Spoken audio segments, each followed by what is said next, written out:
I was about to lose my mind when Karen knocked on my door and declared I was encroaching on public land. She pointed straight toward the lake and repeated the accusation. 2 police officers stood beside her ready to haul me away like a criminal. Her voice carried the kind of confidence that said she believed she'd already won. I didn't argue. Instead, I gave a sly smile, stepped inside, and returned with the dust-covered old tube inside was the 1954 Mille Lacs map stamped in bright red with the county seal. The very thing that just minutes later would send all 3 of them walking back the way they came. Cynthia Duval showed up at my dock with 2 uniformed officers just as the lake was waking. The sun hadn't yet burned the mist off Mille Lacs, and the gulls wheeled slow circles above the water, their cries sharper than the breeze. She stood with her arms folded tight, chin tilted toward the private dock sign I'd varnished myself last spring as if it were a piece of contraband. "You're trespassing on public property," she announced loud enough for the couple walking their dogs along the lane to hear. I kept my voice even. "Morning to you too, Cynthia. What's this about?" She pointed to the far end of the dock. "You've extended it 6 feet into HOA-controlled shoreline." From the road above the cabin, I caught sight of Royce Halberg's old green truck idling. The retired lake manager leaned an elbow out the open window, eyes narrowed toward us. He didn't get out, just watched as if cataloging the scene for later. The taller officer shifted his weight. "Do you have a permit for this structure, sir?" "I do," I said, and turned toward the cabin. The door creaked as I stepped inside. The air was cool, scented with pine boards and last night's coffee. In the cupboard above the sink behind the neatly stacked mugs was a yellow folder. I pulled out the laminated permit County issued in 2016, still crisp at the corners, and walked back down the path. I handed it over. The officer held it so the morning light hit the embossed seal. The breeze coming off the water flipped its edges like it was impatient to be read. Cynthia let out a small scoff. "That permit's invalid under the new shoreline interpretation." "Interpretation?" I asked. "By whom?" "By people who know what they're doing," she replied, lips curving in a smile without warmth. The shorter officer glanced at his partner. "We'll note the complaint and let the HOA handle it," he said, voice neutral. "No handcuffs, no confiscation, just procedure." Relief moved through me like the first sip of coffee. As they turned away, Cynthia fell in step beside them, speaking to the woman with the Labrador. "That dock will be gone next week," she said, not bothering to lower her voice. I stayed put, watching them head toward the lane. Royce's truck eased forward, then stopped again for a moment, just long enough for him to meet my eye and give a slow, knowing nod. I returned it, a silent agreement that the conversation wasn't over. Inside, I set the permit on the table beside a stack of unopened mail. The clock on the wall told me I'd already missed the fishing club meeting down at the pier. I pictured the folding chairs, the percolator bubbling in the corner, the low hum of lake talk. Small rituals maybe, but they're what hold a season together. The dock boards creaked under my feet when I stepped back outside. The sign caught the light, as proud and stubborn as the day I put it up. I rested my hand on the post for a moment, feeling the grain under my palm. In disputes like these, the trick is to keep your balance on the water and off. The afternoon had turned heavy, the kind of stillness that makes the lake look like it's holding its breath. I was in the cabin, half-heartedly sorting through the narrow cabinet beside the stone fireplace. One of those jobs you promise yourself you'll get to someday, and then avoid for years.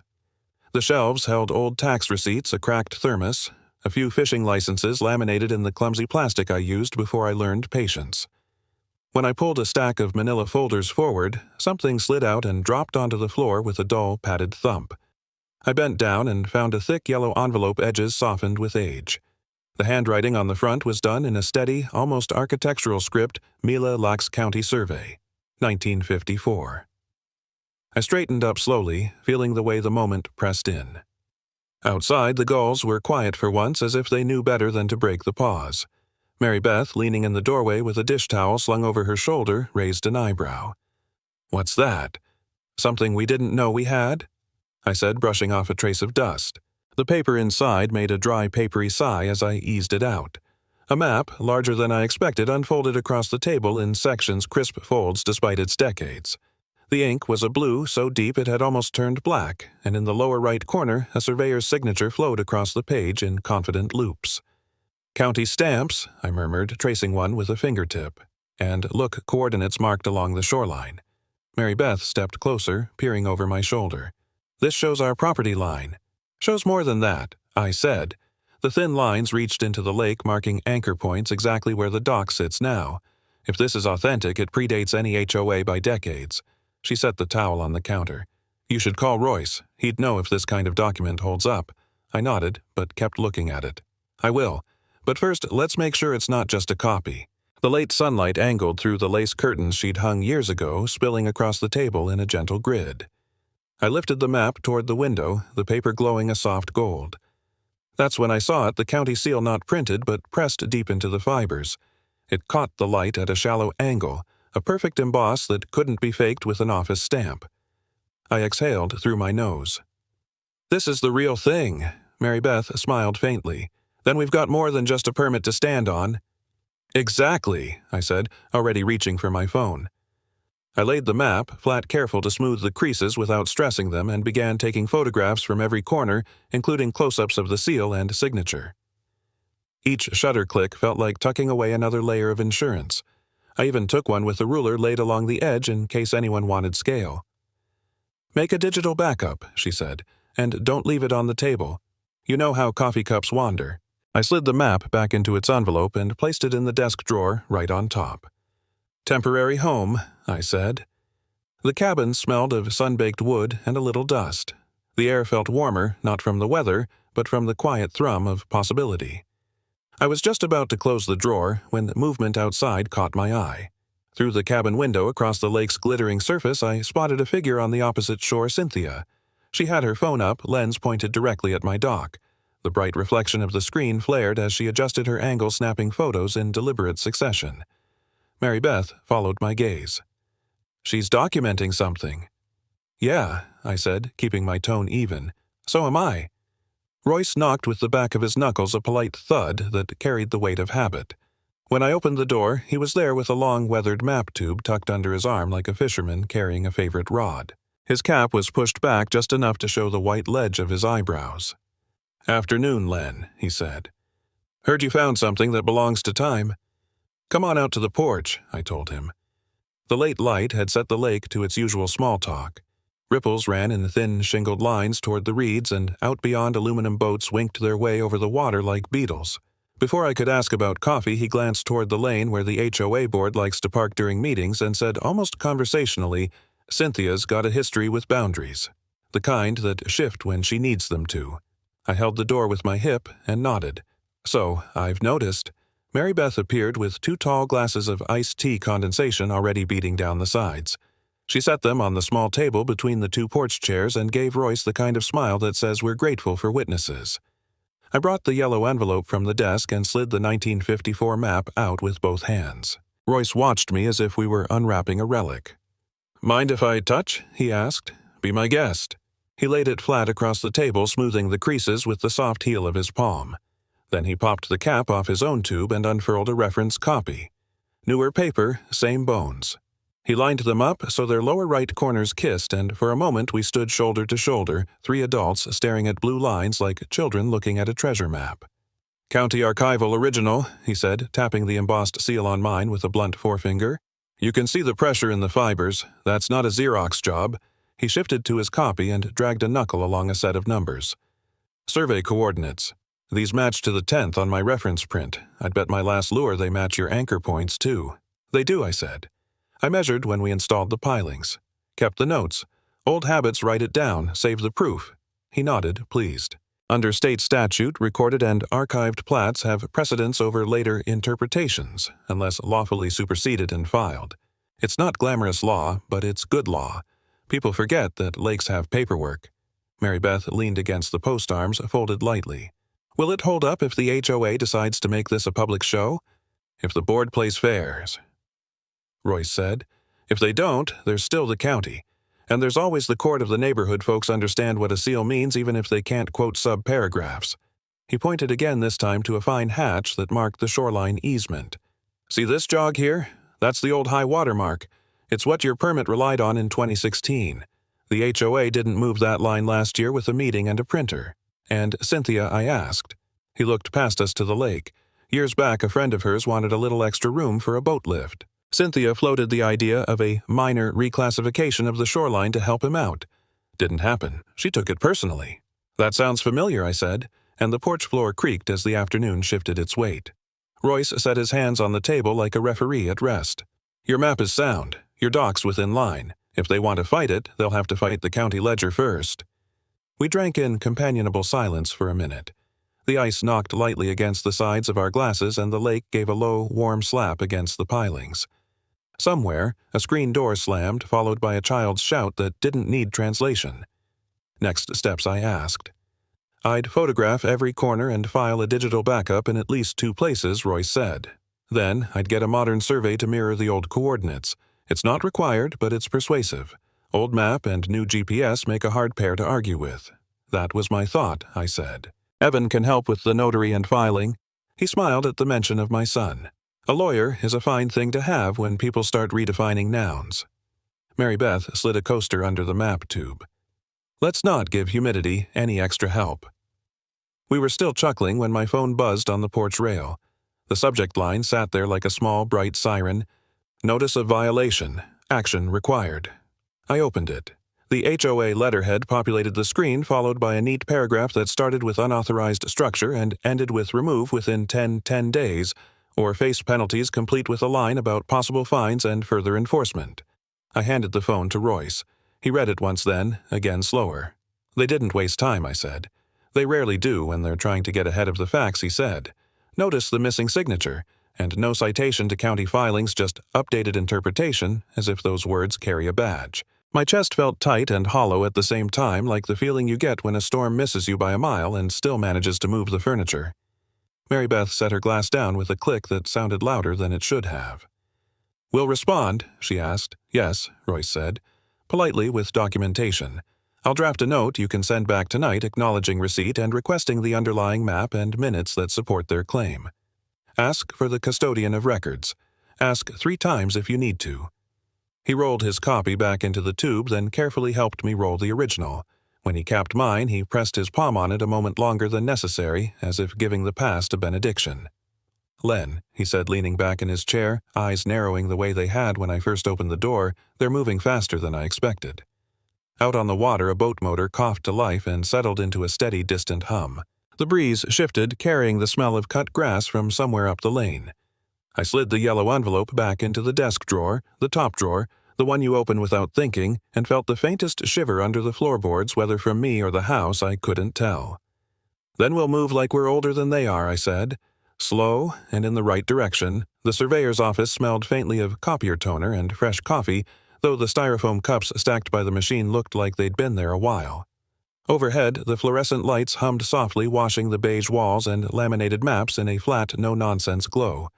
The assistant, a woman with a neat ponytail and reading glasses perched low on her nose, slid a glossy color printout across the counter toward me. "Here's the overlay you requested," she said, her tone professional but not unfriendly. I leaned forward. The map was clean and bright lake in soft blue property lines in a bold red overlay, coordinates marked at each point. And there it was, my dock, a slim, gray rectangle sitting comfortably inside the boundary line with a solid margin to spare. Off to the right, stretching at an angle into my side of the demarcation, was Cynthia's dock. I let out a breath through my teeth. That's definitive. On my phone, Evan's face flickered into view from his office in Minneapolis. The video call lagged just enough to make him blink like an old film reel. "Hold that up," he said. I tilted the printout toward the screen. His eyebrows rose.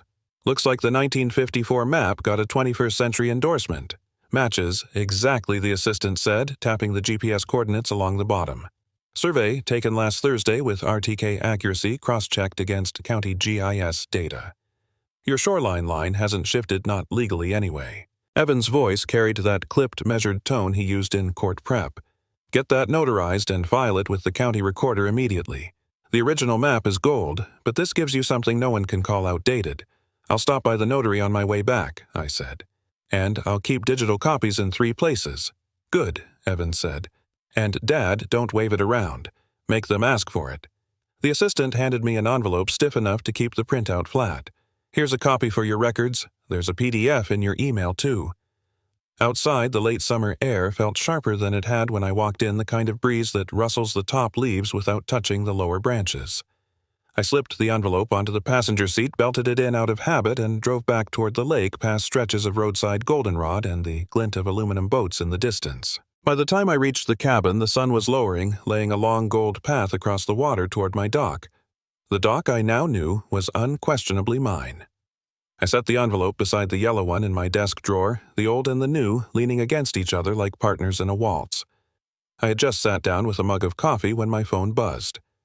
A text from Neil the neighbor, 2 lots down. "You might want to see this. There was a video attachment." I tapped it open. The image jittered slightly as if filmed from behind a hedge. Cynthia stood near my dock, hands on hips, her white visor shading her face. Beside her, 2 men in work gloves were loosening the bolts on my private dock sign. The muffled audio picked up her voice, "Pull it clean, don't leave the posts." One man laughed, the sound low and eager. The camera angle shifted enough to catch the sign being carried toward the shore.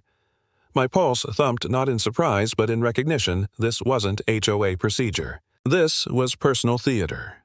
I replayed the clip, watching the easy authority in her gestures, the way she directed without hesitation. She wasn't petitioning a board or enforcing a vote. She was acting as though the shoreline was hers to edit. Setting the phone down, I stared at the lake through the front window. The surface had gone glassy in the last light, every ripple smoothed out, hiding whatever currents ran underneath. I forwarded the video to Royce with a single line, "We'll need this soon." Then I slid the phone face down on the table and let the room go quiet, save for the slow ticking of the wall clock and the faint slap of water against my pilings. The calm was holding, but I could feel the crack widening beneath it. The community hall buzzed like a beehive in a storm. Damp jackets draped over chairbacks, rain drawing quick silver lines down the tall windows. People who usually only waved on Saturdays had found seats and opinions. At the head table beneath the framed aerial photo of Mila Lax, Cynthia sat flanked by 2 board members and a stack of photocopies clipped into aggressive neatness. "We'll begin with the removal order," she said, voice amplified by a portable mic that squealed before it obeyed. She slid paper packets along the table to each board member, then to the secretary. "Public safety and uniform shoreline appearance require immediate action. We can't have structures extending into common access." I kept my hands still in my lap. The projector cart sat 2 rows ahead, and to the left a simple "dear thing" with a dangling HDMI cable like a question waiting for its answer. I'd brought my answer in a backpack with a zipper that stuck only when you were nervous. Cynthia read the order aloud, leaning on the words that had been designed to carry more than their own weight: hazard violation, non-compliant. A murmur ran through the room. Some nods, a couple of whispers. People like rules when they're offense against their neighbor's music. They don't like rules when they're offense against their own porch. The trick, I reminded myself, is to show which is which. When she finished, I raised a hand. "May I respond?" "Briefly," she said, and the word landed with the softness of a gavel. I stood, unzipped the backpack, and walked to the projector. The HDMI cable clicked into my laptop with that small, satisfying certainty that makes you believe in engineering. The screen bloomed from blue to my desktop, then, to the first slide, a screenshot of my email to the board sent days earlier, subject line, "Permit attached request for records." The timestamp sat in the top corner like a small witness who never forgets. "This was sent before your notice," I said. "It requests the underlying maps and minutes that supposedly reinterpreted the shoreline." I clicked to show the second screenshot, the read receipt. No response. A few heads turned toward the board table. The secretary checked her inbox as if the email might suddenly appear of its own accord. I moved to the next slide, my 2016 dock permit laminated in real life but sharpened flat here with the county seal clear enough to count the grooves. A low tide of murmurs rose and fell. Cynthia lifted the mic. "Old permits are irrelevant if they contradict updated." I tapped the arrow key again. The screen filled with the video Neil had texted me. The image, slightly jittery, showed Cynthia at my shoreline in her white visor, 2 men in gloves loosening the bolts on my sign. The date stamp glowed in the corner. The lake was calmer in the clip than it was tonight. The audio picked up her voice crisp even under wind. "Pull it clean, don't leave the posts." Someone in the back let out a quiet, "Oh." Another voice added, "That's not a board vote." I didn't say anything. The projector did the talking. The timestamp underlined the sentence. I paused the frame on her reaching gesture. "This was 2 days before the notice," I said, and let the room do its own math. Rain ticked against the windows. A chair leg squeaked. In public silence is a tide, it goes out just long enough to show what's on the bottom. From 3 rows back, Royce stood without hurry. He didn't take the mic. He didn't need it. For the board's benefit, he said, "HOA dock regulations from 1996 are still the controlling document unless superseded by a filed amendment." Section 4 requires a signed notice by the secretary and a two-step posting before any action, voluntary or otherwise. He lifted a copy of the old rules, one of those cream pages with dot matrix headers that smell like closets and patience. Your notice is missing a signature. It cites no recorded map, and Section 7 prohibits unilateral physical alteration of another member's property. That includes ordering the removal of a sign. Cynthia's smile thinned into something more careful. We have updated shoreline materials. Then present them, Royce said, gentle as a dock rope. Recorded, not imagined. The man to Cynthia's left cleared his throat. Perhaps we should void the notice, someone called from the side wall. A woman near the door nodded hard enough to rearrange her hair. The room shifted shoulders, leaning forward, back straightening. It's a visible thing when a crowd decides facts have gravity. I returned to the first slide and left it there, the timestamp large and ordinary. I'm not asking for special treatment, I said. I'm asking for the process we all agreed to. If there's a new map, I'd like to see it. If there are minutes, I'd like to read them. If there aren't, then we should call this what it is. What would you call it? Cynthia asked, as if daring me to use a word that would boomerang. Premature, I said. And personal. The secretary frowned at her laptop. I don't have a copy of any updated shoreline map in our drive, she said, speaking to nobody and everybody. Rain intensified, drumming the roof in a way that made the fluorescent lights seem louder. Royce stayed standing calm as old timber. Madam President, he said, a motion to void the notice until proper documentation is produced would not only be appropriate, it would be responsible. Cynthia glanced at the door, then at the stack of removal orders. Her hand hovered over the mic, then dropped to the table. We'll take advisement under consideration, she said. That's when the side door opened, letting in a rectangle of cooler air and the scent of wet pavement. A uniformed police officer stepped inside, removed his hat, and gave the room a quick professional scan. Someone near the front whispered. She invited him, the words skittering along the chairs like a startled minnow. The officer walked toward the head table shoes thudding softly against the polished floor, eyes moving from the screen to the packets to the faces waiting for the next official sound. I felt the whole room lean not forward or back, but toward whatever came next.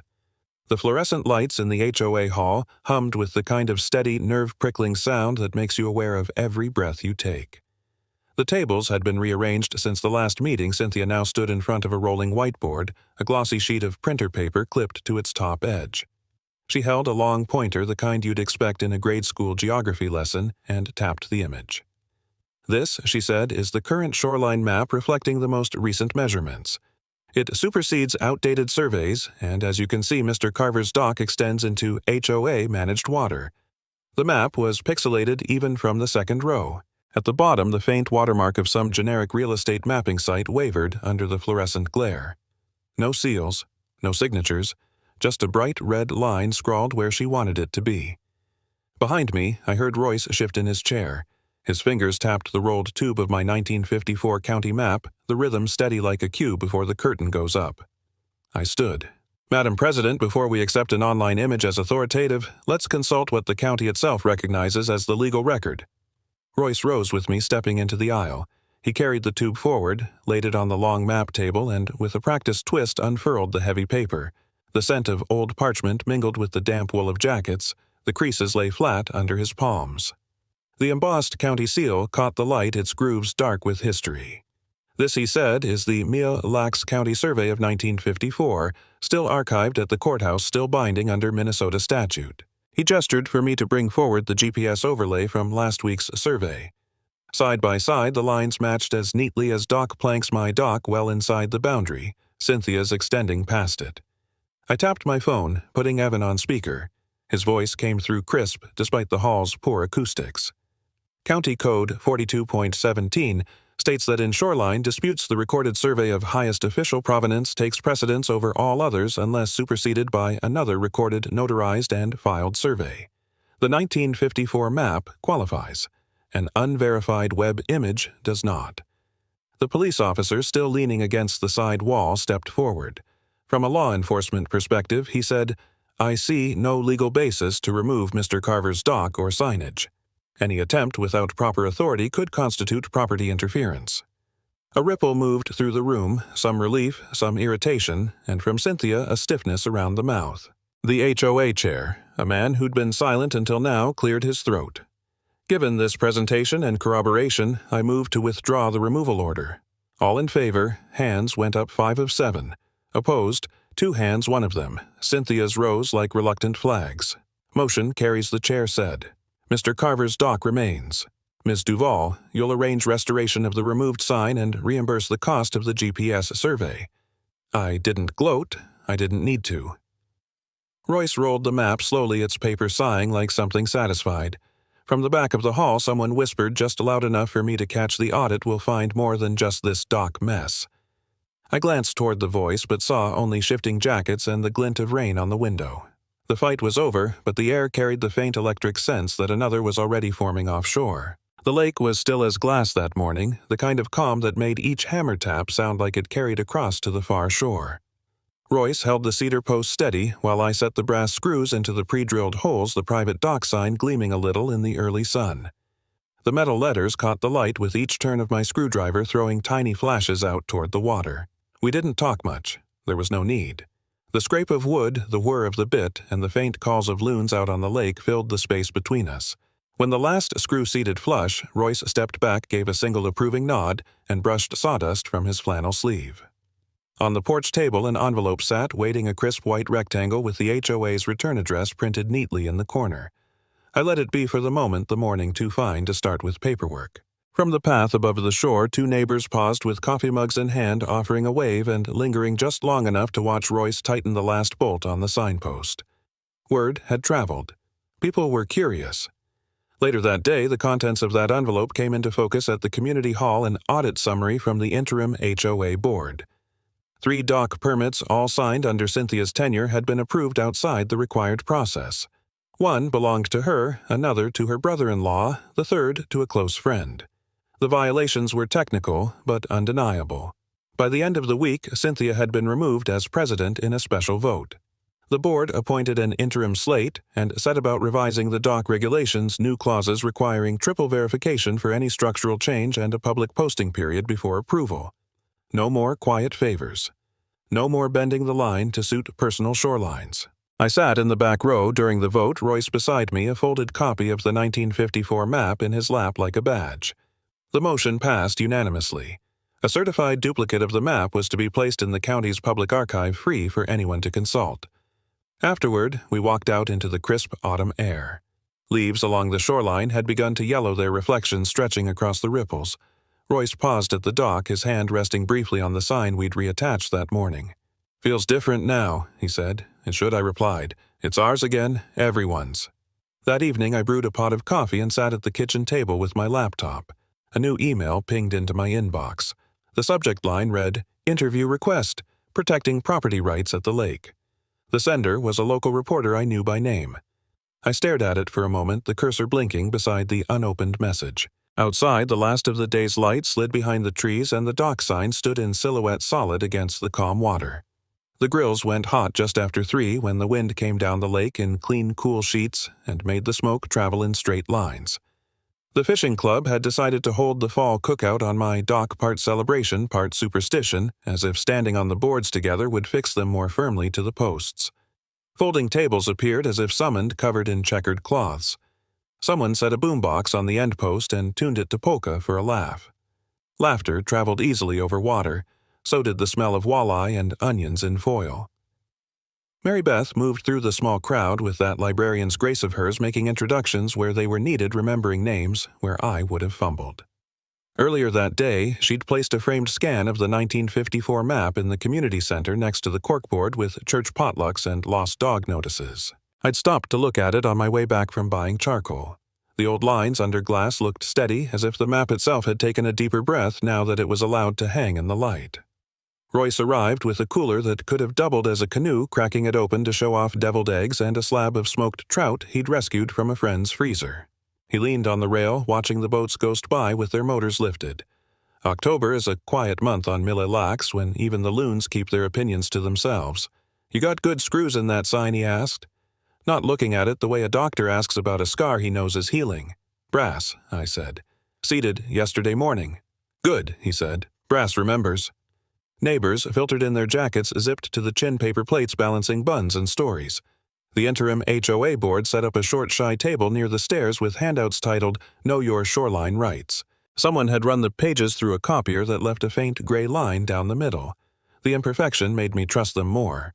I caught the board chair's eye, and he nodded once the way people do when an apology has been given a job to do, and it's done it.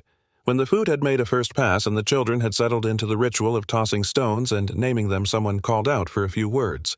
I hadn't planned anything. Maybe that's why it came easy. "Thank you," I said, and let the wind carry it first. For showing up tonight, and for showing up when it mattered. There are two things that help in a mess like ours: paperwork in order and a voice at the right time. I'm grateful we found both. I raised my plate slightly toward Royce, and for friends who remember the old lines even when the water looks new. A small wave of claps ran along the dock. Paper plates applauded too, with a dry, cheerful patter. The HOA chair stepped forward, cleared his throat, and announced that the board would hold quarterly workshops on shoreline permits, no surprises, no shortcuts, minutes posted, and maps on the wall. You could feel people relax at the idea of a calendar doing some of the guarding. The fishing club followed suit, pledging a chunk of its kitty to shoreline preservation brushwork and spring riprap where it was failing a proper bench on the public pier with brass letters you could run your fingers over when the fish weren't biting. Someone joked that the bench should face my dock to keep an eye on me. I told them to spell my name right if they were going to engrave the suspect. Dusk arrived the way it does in October suddenly, and all at once the lake turning from pewter to ink in a single long exhale. Strings of small lights blinked to life along the rail. Their reflections doubled themselves and wobbled in the easy chop. The cold sharpened, pushing people closer to the grills and each other. I was working a spatula under a stubborn piece of fish when the crowd shifted a quiet opening like a door being held for someone you almost missed. Cynthia stood at the edge of the dock, hair tucked into a knit cap visor, finally surrendered to the season. She didn't come with a speech or a stack of papers. She didn't make eye contact. She just stepped to the sign, took a small multi-tool from her pocket, and set the screwdriver to the top brass screw. The metal caught the light as it turned. 1, 2, 3, careful quarter turns, tightening, not removing. She did the same to the lower screw, then stepped back and brushed her glove against the cedar as if wiping off sawdust that wasn't there. No one said anything. The sound came from the tool more than from us, the soft, practical music of threads meeting threads. She folded the multi-tool shut, slipped it into her pocket, and walked away along the rail, keeping her eyes on the water until the light stopped reflecting off her jacket. Royce let out a breath I hadn't known he was holding. "Brass remembers," he said again, softer. The party exhaled too in unison. Conversation spun back up. Someone rescued a plate from the wind, and a kid announced he'd counted 8 skips, which was clearly a lie and also completely fine. People began to drift toward their cars, the night cooling enough to encourage promises to meet again before the snow. Mary Beth tucked her arm through mine. "You okay?" she asked. "I am?" I said, surprised to find it true. Vindication is a loud word for a quiet feeling. What I felt was steadier than that. The dock underfoot had its old creak back, the kind that warns and welcomes in equal measure. When the last cooler was lifted and the last thank you exchanged, I sat at the end of the dock with my feet on the lower rung, the cold pulling at my ankles through the denim. The western sky kept a bruise of color for a few extra minutes, as if reluctant to clock out. I took the map copy from its tube, just the scan, not the original, and rolled it open on my knees. The lines were familiar now, friendly, even as if they'd been waiting for me to learn their language instead of forcing mine on them. I rolled it back up and slid the tube into the canvas bag at my side. The wind moved across the lake, and the lake pretended not to notice the way old things do when they know they'll still be here in the morning. Somewhere up the shore, a screen door shut.